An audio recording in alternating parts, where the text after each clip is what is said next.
All right, guys, in this video, I want to talk about how to get internet in your garage, okay? And the reason I'm doing this video is because I help a lot of people with motorcycle repair. They email me and I'm trying to share links and whatnot, or they have purchased one of my videos that is like 6 hours long or whatever, and it's streaming only. So they say, hey, I don't have internet in the garage, what do I do? Okay, and I try to help them get internet in their garage because, man, it's the best thing ever. And I was kind of late to all this, and having a computer out here is awesome as well. So it is so worth just getting internet to the shop. So let me just go over a couple of my setups. Okay, first off, which sucked, by the way, is I used a Wi-Fi repeater. So I had a router inside the house, and then I had another one out here, but the first router, there is some loss in that, and then it talks to the other router, and there was even more loss. So I was paying for 30 down, and out here I was getting like 1 down, 1 meg down. So obviously, once I found that out, I'm like, well, this sucks, okay? Next up, when I got the computer, I'm like, you know what? I will just get a Wi-Fi adapter with big antenna, right? I got one of those. It wouldn't even pick up the original router. So that was a complete waste of time and money. Okay, next up, I found a Powerline adapter, and it works great. Now, it may not work great for you. One of my coworkers tried it for his house and the application he was trying to solve, and it didn't work, so he ended up returning it. But hey, it's worth a shot. So how a Powerline adapter works is you plug in one thing in an electrical outlet inside your house, and it sends the internet through the power line out to the garage to another adapter, and that's how the internet is broadcasted, through the power lines, which is freaking crazy when you think about it. So I want to go over the setup. It may work for you. It's worth a shot. It costs like 85 bucks, and I have freaking pretty fast internet out here. And it also has a WAN and a LAN, so wireless area network, so that's, I can get on there with my phone, and then a LAN, local area network, so I hook up a cord, a Cat 5 or Cat 6, straight to the computer. Now, what I should have done years ago when I trenched out here for electric and gas is I should have buried a Cat 5 or Cat 6 cable and just been hardwired out here, and also had a router so I can have wireless internet. But that's what I should have done. Nothing beats a hardwired connection. So if you can get a Cat 5, Cat 6 out to your garage, do it. That is the best. But obviously, it's the most expensive and labor intensive, maybe labor intensive, because you got to trench or figure out some way. I mean, it's the most complicated way. Okay, so here's a good image of how this thing works. And I'll show you my setup in my laundry room and whatnot. But anyway, here's what you do. You plug one of the adapters into the outlet and you connect it to your router, okay, on one side. And then you can see that here's your electrical line. The internet's going to go through your power lines to another outlet where you plug in this guy that is the receiver, and then it retransmits the Wi-Fi through a WAN or a LAN, okay? So you can see how that works, and it's super easy to set up, and it might work for you. Now, it didn't work for my coworker, and he just returned it. But hey, it's worth a shot. All right, so here I am in my laundry room. Let me explain what's going on. This here is my modem, which is hooked up to my Wi-Fi router, and there's 4 ports in the back for LAN, local area connection, right? Network, sorry, local area network. So I got a Cat 5 or 6 or whatever the hell cord that goes all the way over here. You can see it right here, and it hooks up to one of the Powerline adapters, right? So internet's coming in here, and it's shooting it into the electrical system, okay?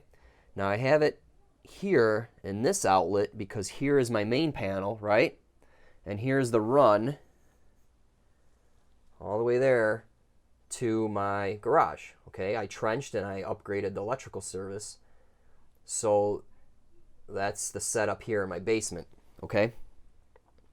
Now, I used to have that guy over here. I just plugged it right into here. This is a completely different circuit, and the wire path goes all the way all over the frickin' basement.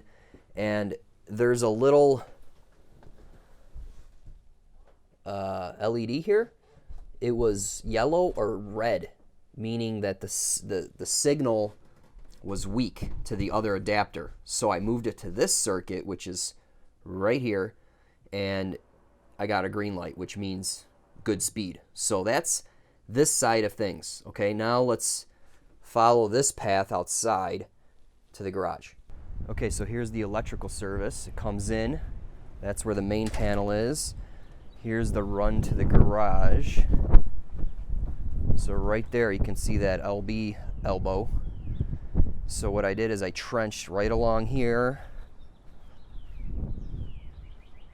45 degree right here, around the Tonka truck, right? Okay, and then there's the service entrance for the garage. Okay, so now we're in here. Got my service, and then there's the conduit running the perimeter of the wall there.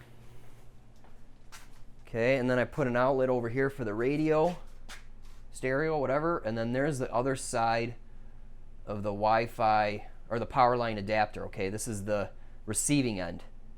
Okay, and you can see it has an LAN port, LAN port, which is directly hooked up to my computer here, okay, because this thing doesn't have a Wi-Fi adapter. Okay, and then you can see the antenna there. It also creates a WAN, a wireless area network. So I have this set up so it's the same SSID as my router inside. So when I walk out here with my cell phone, it seamlessly changes to this guy versus the inside router. So I don't have to do anything. It just kind of switches by itself. And what's nice is since that guy's there, I can be in the back corner of my garage and have Wi-Fi, so I can listen to Pandora and shit like that. So that's awesome. Okay, so here's the actual guy that I purchased January 8th, 2018. So it's been over 2 years since I had this installed, and it works great. It's 85 bucks, and it works good. Okay, let's do a speed test really quick. First of all, I had my internet service at 30 down and 5 up. Okay, that's what I was paying for, and I recently upgraded to 500 down and 50 up. I don't need 500 down, but I need 50 up because I am a guy that sounds like Michael Douglas, and I'm like a YouTube star, right? So anyway, I needed a fast upload speed to upload videos to YouTube and the videos I sell and stuff. So that was the next tier that gave me, that's the quickest upload speed you can get in my area, 50 megs up. So anyway, let's do a quick speed test. Now, I'm not going to get the whole 500 down here. In fact, it looks like it's floating around 60 down, which is plenty fast. There is some loss in this whole system. When you connect this Netgear thing into the in their little interface, it says that it can support 150. So that's what they claim. I am getting a pretty good upload at 30 here. So anyway, 76 down, 30 up. That's plenty fast for garage stuff. All I do out here is listen to music, YouTube videos, and open up PDFs. So anyway, that's pretty darn good. And when I was getting 30 down and 5 up, I was getting the full advertised or full speed that I was paying for.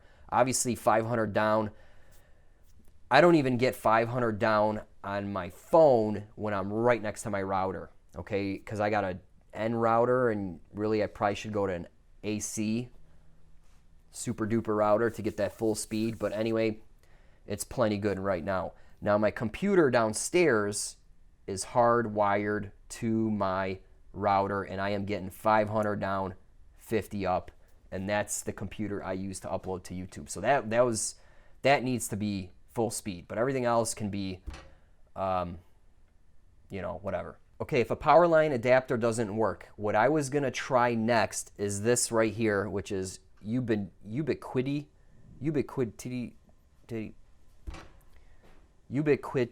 I can't say that word. These are nanostations, and you can set up a wireless bridge. So basically these two would be apart from each other. So I'd have one at the house and one at the garage, and they would face each other and they would talk to each other. So it's a wireless bridge between those two devices. I heard these are excellent. It has a 15+ kilometer range. So a lot of people use this in rural areas. So this is something you might be looking into if you're several hundred feet away from your house and garage and your shop. I would really look at this method. And if you want, there's a guy on here, there's a YouTube channel called Crosstalk Solutions, and he does a NanoStation M5 setup and configuration. So I'll link to this video. But let me just let me fast forward a little bit.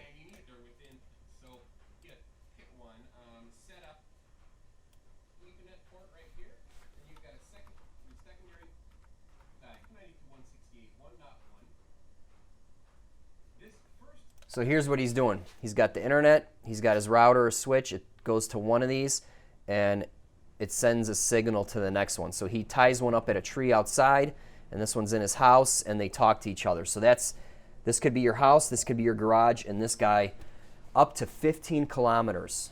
It's incredible. So now this ubiquity stuff, it's not really consumer grade. I think it's more professional grade, so I think the setup's a little more difficult, but in any case, this guy walks you right through it. If I were to do my whole house over again, if I had time and money, I would probably select all ubiquity stuff and just do it all over again and just do it up nice. But what I have works fine. Okay, so give the Powerline adapters a shot. If it works, great. If not, just return it. But it's an easy way to send internet to your shop.